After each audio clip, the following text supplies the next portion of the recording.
is a general purpose programming language. It is called a programming language because it is useful for writing compilers and operating systems.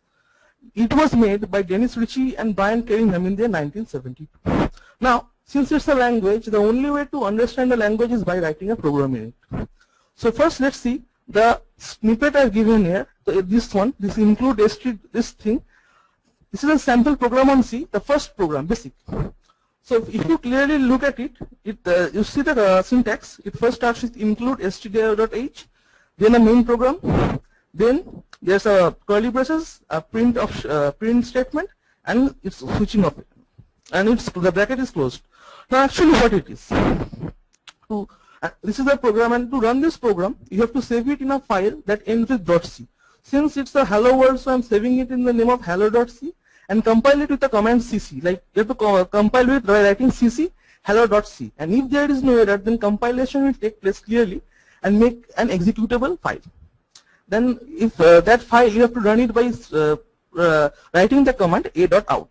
Now the books you should read for this program is that for programming I'll prefer Yashwant Kanetkar, Let Us See, and Programming the C Programming Language by Dennis Ritchie. Okay, let's back to the program. Now this first line, include stdio.h, it tells the compiler to include the information about input-output library. The main program is the part from where the execution begins. Like from here onwards, the compiler will see the main program and execute this function. And printf, the main calls the functions printf.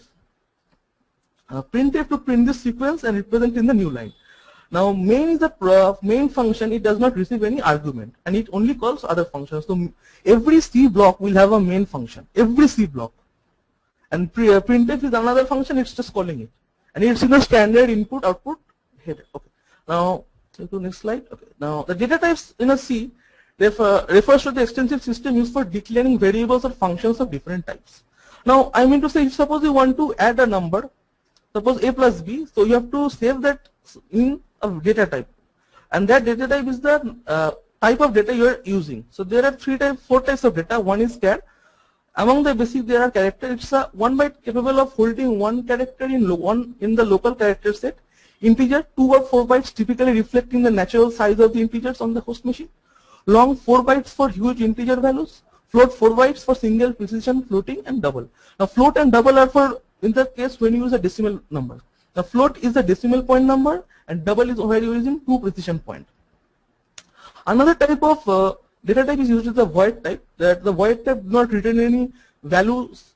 Some functions are there which never return any value. These are the void type. Okay, and then comes the variable. Now you have to know what's the variable. A variable thing, but a name given to a storage area of a program. Suppose I'm storing a value int a. Now int a is equals to 5. Now I am storing the value of the 5 in the computer in a memory. Now the memory of that location, the name of the location is int a. It is the integer type and it's named with a. So when I am referring to the compiler will search for that int a and the compiler execute the value inside it. Okay. Then comes the operators. Now in C you have to do lots of stuff like calculations, adding, subtracting. So you have to use the operators which are given by the C library. Now the types of operators in C are binary. First is arithmetic and relational operator. Arithmetic operators are simple operators which work the arithmetic stuffs. And like addition, subtraction, multiplication, division, and modulus. Now modulus is a new type of operator in C. Modulus actually, the expression, this is the modulus expression. This produces the remainder when x is divided by y given x greater than y. Suppose 10 mod 3, the remainder will be 1. But if it's 3 mod 10, it will be 0. And the division operator truncates the fractional part. It's 10 mod 3, it will be 3. Then come relational operators. Relational operators have a lower precedence than the arithmetic operators. The operators are, look at this is greater than equal to, then greater than, less than equal to, are equally of operators. They check the equality between two values. Now the relational operator gives the output of binary. They check true or false. Like if A and B, A equal to A, if since B, suppose A equals to 10, B equals to 20, then this statement will give a false because 10 and 20 are not equal. Now this statement will give a true because 10 is not equal to 20. Now 10 greater than 20 is false. Again this will give a false. 10 less than 20, it is true. It will give a true. Again this is neither greater not equal to, this is a false, again this will also be a false. This is true, this will be true, and since it is less than, 10 is less than 20. Next comes the logical operators. And logical operators are also use the logical functions. They give either false or true. They also give binary values. So they normally work in binary matters, like one when you are using the binary digits. So this AND is the AND operator, this is the OR operator, and this is the NOT operator. AND operator gives checks whether A are true. Like for AND to be true, like look at here. For AND to be true, both has to be true. If A is either one is 0, then it will be 0. Either both of them has to be true. And for OR, if either one of them is true, then all the conditions are true. Look, 0 1 it's 1, 1 1 it's 1, 1 0 it's 1, and P OR. And this is P OR. For this, if the two conditions are same, it will give a 0 output. Like 0 0 0 0 1 1 1 1 0 1 0 1. Okay. Then comes the these are the board operators. Now the AND binary AND operator copies a bit to the result if it exists in both the operands. See, a binary OR operator copies a bit if it exists in either operand. That is, binary XOR operator copies the bit if it is set in the operand but not both. Binary once completed is unary and has the effect of flipping bits. Binary left shift operator, and that the left operand value is moved left by the number of bits specified by the right operand. Binary right shift operator, the left operand value is moved right by the number of bits specified by the right operand. Okay. The description, these are the ternary operators. Some extra operators, since like this is the conditional. These are some examples of them. Next comes the assignment operator. Assignment operator is a postfix operator. See, the unary operator, it's used in front of a multiplicative operator, additive operator, shift, relational, equality, bitwise. These are all the operators. Okay. Now this comes the done with the operators. Now main important part of control flow. When we write a program in C, it matters how the language is performing the work. Control flow statements of a language specify the order in which computers are performed. It states how the work is done, how conditions are checked. Suppose the programmer is giving a condition, how will C check it? These are the basic control flow things. If else is used to express.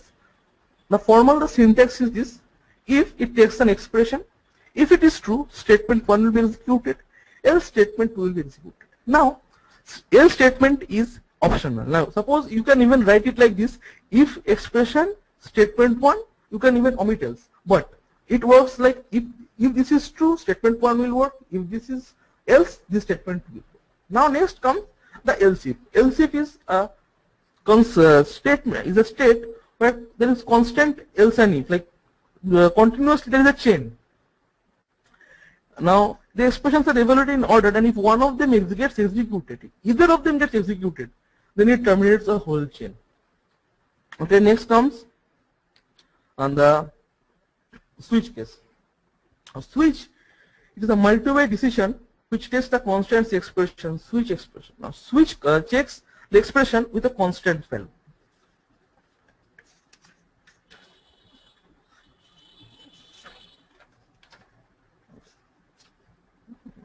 The switch is each case is labeled by one or more integer values, constants, or constant expressions. If this cases matches the expression value, execution starts at the case. All case expressions must be different.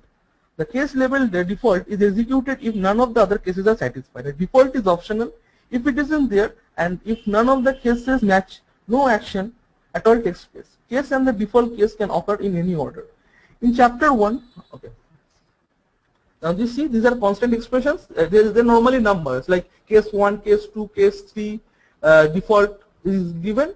This is a basic. This is normally bigger, so I've just given a basic snippet of it. Next comes the loop. Loop are the main things. Now, why do we use loop? Loop is used in a case when one word is used repeatedly. Let's suppose we have to add numbers 1 to 100. Now, you cannot add it just 1 to like that 200. That will consume a lot of time. So, loop is used. This concept is on the thing called iteration. Iteration is repeatedly. A condition is given and it moves on and on. Like, see, first example, there are 3 kinds of loop we'll use in C. These are while, for, and do. Now, look at the while loop. Okay, now while loop is a loop which we use when we do not know the number of iterations. Now it is like while expression then statement. Suppose we are counting n to n digits. Suppose we are to our program is like count n natural or n prime numbers. So we don't know how many prime numbers we have to count. So like how many will be there. So in that case, when a iteration is unknown, we'll use this thing. Now next comes the for loop. The for loop is a kind of while loop, but this is the formula expression. This is the syntax for expression 1, 2, 3 then statements. Now for loop is used when we know the number of iterations. When we know the outer number of iterations, we use the for loop. Next comes the do while loop. Do while loop is a menu driven program. Here the statement is checked first, is executed first, then the expression is checked. Now the difference between do while and these 2 loops are that for and while checks the termination condition at the top. Like see, before entering, suppose the compiler is entering, first it goes to the expression. If it is satisfied, then statement is executed. If not, then it is the loop. The compiler does not enter the loop. Now, in this case, it checks the expression. Now, this one is normally the condition given. Now, if this is holds true, then statements are executed or not. But in loop, first the statement will be executed and then while. While loop, do while loop checks the termination condition at the bottom. So it gets executed at least one. So during menu driven program, do while is used. Now comes the break and continue. A break causes the innermost enclosing of loop or switch to be executed immediately. Now writing break in a program will help you to execute the loop immediately. This is the advantage of using break. And continue is that continue is related to break but less often used. It causes the next iteration loop to begin. Suppose there is a complexity in a certain iteration and the compiler cannot face it, like it's really trouble. So what the compiler will do? You will use the continue statement. As the continue is read, it will jump off to the next loop again. Now come function. Now function is the main part of C. Now function is the backbone. Since there are functions, programs are available, we can work with C. They do large computing tasks into smaller ones. Functions are statements in a block, consists of an expression, statements terminated by a semicolon, and they break a larger work into smaller, enable people to build on what others have done instead of starting over from the scratch. But appropriate functions hide details of the operation from parts of the program that don't need to know about them, thus clarifying the whole and easing the pain of making changes. Now function, the main function, the very important function used in every program of C is the main, and all the most trivial programs are additional functions. Every C program has at least one function, that is main. Main function is the point. Suppose when you are writing the main block, first the compiler sees the main. If there is main, it will enter. If there is no main function, it don't enter. Now the other function parts of function are as follows: return type. A function may return a value. Function returns a value. If like main does not return a value because void is used in front of it, so it does not return any value. If void is in front of it, it does not return any value. If the integer type is used, data type is used, it returns a value. Now the return type is the data type of the value the function returns. Suppose the function is returning an integer function, then its return type will be integer, like it will be like public int main, something like int xyz or like that. Is the data type of the value the function returns. Some functions perform the desired operations without returning a value. In this case, the return type is the keyword void. As I said, if void is used, there will be a return type. A function name, the actual name of the function and the parameter list together constitute of the function. A function, this is the name of how a function is written. First, the return type is written. You can give int, float, double, char, anything, and then you can, if you write void, there will be a return type. Now, then function, then comes the name of the function, then comes the parameter list. Now, the object will to pass through it. You will write an like int name, int a. It will be taking an value int. So this is the full name of a function. Now let's come to the point where we were. This is the actual name. Function name is the actual name of a function. The function name and the parameter list together constitute the function signature. Parameter. A parameter is like a placeholder. When a function is invoked, you pass a value into the parameter. Suppose you are it's an array, you are entering the values in an array. You are constantly giving numbers, sending 1, 2, 3, 4. So the function, function is invoked when you pass a value to the parameter. This value is referred to as the actual parameter or argument. The parameter list refers to the type, order, and number of the parameters of a function. Parameters are optional; they are not compulsory. They may be given or may not be. That is, a function may contain the parameters. Now, function body. Function body contains a collection of statements that define what the function does. A function body contains a collection of statements that define what the function does. Function declaration. A function declaration tells the compiler about a function name and how to call the function. A function declaration has the following parts: return type, function name, parameter list.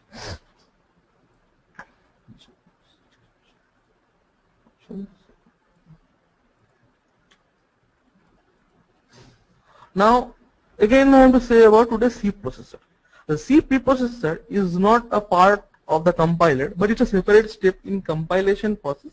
In simple, the term C processor is just a text substitution tool and it instructs the compiler to do required pre-processing before the actual compilation. We will refer as CPP. Now, when a C preprocessor is written, first that part is read. Like, let's talk about include. It inserts a particular header. The work of include is to insert a particular header from another file. Let's go to the first slide where I started. Okay. Now this is the preprocessor. Now when the compiler is compiling this code, first it will check include. Now this preprocessor is telling it to go to the header files. So this is done before compiling. This statement is evaluated. The compiler reads this before executing this function. So this is called preprocessor, before the processor. Before the program starts, this part is written.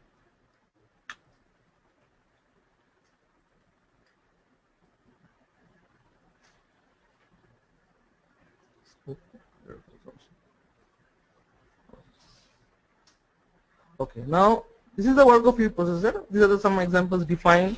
This is used to use a macro. This is insert a particular header from another file like this. Recursion is the process of repeating items in a self-similar way.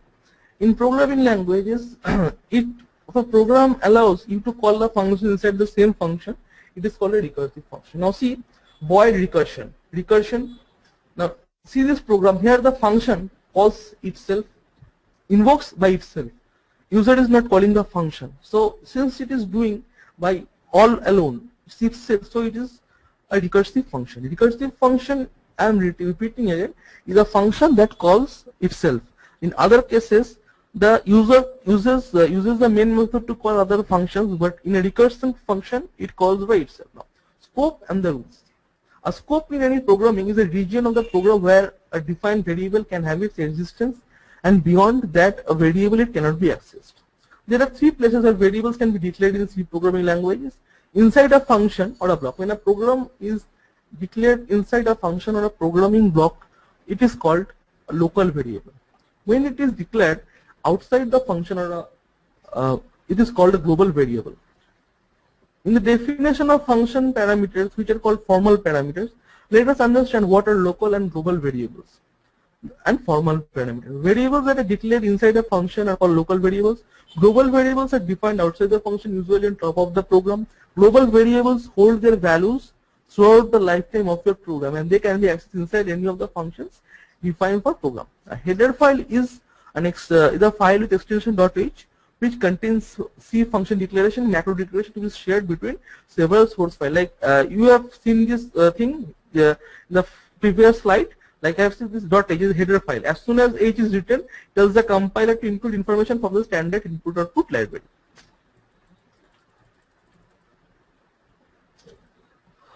Next comes arrays.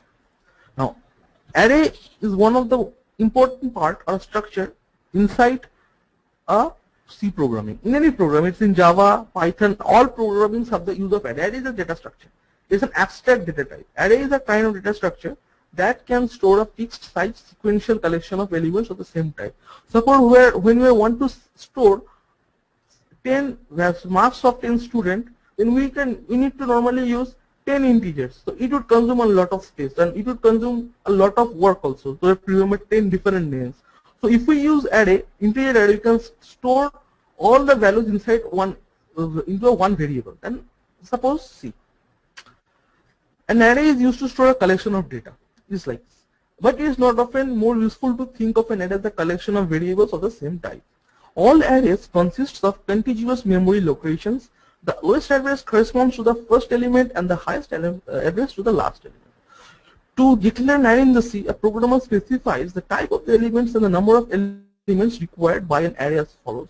Type, array name, array size, double balance. Suppose C, we want to create an array of data type double, naming balance of size 10. Again, we want to create an array of data type double, name balance and size 10. Now see, double balance, initialize this way, initialize arrays. Other way of initializing array is like this, just putting the values direct. Double balance 5, where we are giving the value of 5 the size, and we are directly entering the balance like hundreds. Suppose you see different values, you can all keep this in a single data type. Then that is why arrays are used. Now the first data type is 100, will get this address. It will have a suppose this is balance. Balance.0 will be 100, 1000.0. Balance.1, balance 1 will be 2. Balance 3 will be 3.4. Balance 4 will be this one, and balance 5 will be 50. This is how an array works. Remember, the first index starts from 0, not from 1. It's 0. The index starts from 0. The pointer. The main part of C. A pointer is a variable whose value is the address of another variable. That is direct address of the memory location. Like any other variable or constant, you must declare a pointer before using it to store any variable address. The general form of pointer variable is this type variable, int p, pointer to integer. Pointer is used to store the address of the variable. It stores the memory address of the variable. Suppose int a, when is equals to 5, number 5 is stored somewhere in the memory. We don't know. But if we write int star IP, this will be IP equals to ampersand A, then we are storing the memory address of A in IP. And another pointer is a null pointer, is a constant value of 0 is defined in several standard libraries. Please consider the following program. Include stdio.h, int main, int pointer equals to null, printf. A null pointer is used. This is the, you have to value the give the value null, or else it will carry garbage values. Strings. Strings are actually one-dimensional array of characters terminated by a null character 0. Thus, a null character, null terminated string contains characters that comprise the string followed by a null. Now, this is character. Suppose see the greeting hello is written. It is followed. Last should be a null. Again, what are strings? Strings are actually one-dimensional array of characters terminated by a null character. \0. See the program, include stdio.h int main, the main function, char greeting. Since it's an array, you have to initialize it as an array. Hello, print a greeting message and greeting. Return 0. Now char greeting equals to, you can also write it in this way, char greeting equals to hello. The following memory representation of the above string, defined string, will be like this. 0, 1, 2, 3, 4, 5, C, H, E, L, L, O, last will be the null character.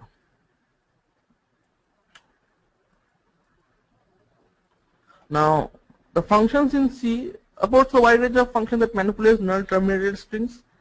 There is string copy. If you want to copy one string value into another string, you can use this copy, str copy S1, S2. Now the string copy string S2 into string S1. Str cat S1, S2.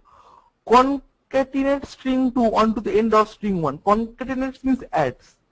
Suppose there is S1 is hello, S2 is world. On running this function, it will be hello world.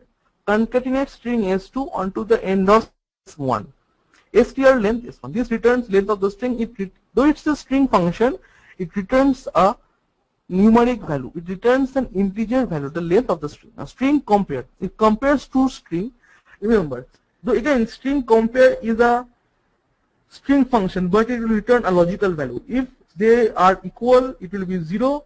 If less than 0, it will be negative. More, it will be positive. And what it compares? It compares the length and the ASCII values. Now string character returns a pointer to the first occurrence of the character in string S1. STR here, and STR star returns a pointer to the first occurrence of string S2 in S1. These are two functions. These are functions. Next comes the structure. Now the use of what are the use of structure? Arrays allow you to define type of variables that can hold several data items of the same kind. Similarly, structure is another user-defined data type available in C that allows to combine data items of different types. Structures are used to represent a record. Suppose you want to keep track of your books in a library. You might want to track the following attributes about each book: title, author, subject, book. Now, structure allows you to use this under one data type. Now all these different data types will be an abstract data type. To define a structure, you must use the struct statement. The struct statement defines a new data type with more than one member. Suppose see struct book. You can write this struct book, give the member definition, and this each can be different. Suppose title will have a name, author will have a name, subject will have a name. Title will be a string type data type. This will be also a string type. Author, subject will also be a string type. Book ID will be an alphanumeric, contains string, which also will be a string type. So you can keep this all into one data type, that is structure. Next comes the type def. Now the C type def is a C programming language provides a keyword called type def, now which allow with which you can create a new data type. Suppose type def unsigned char byte, like this you have creating a new data type. Suppose see type def int length. You are making a data type length which belongs to data type int. Then you are declaring length and length max length. Here length will be a data type. Now if you remember structure C, this is the structure how it works. See, this is structure. Now first is the character array, next is a book integer. We are keeping this two types of data types under one. That is why structure is used. And by this I am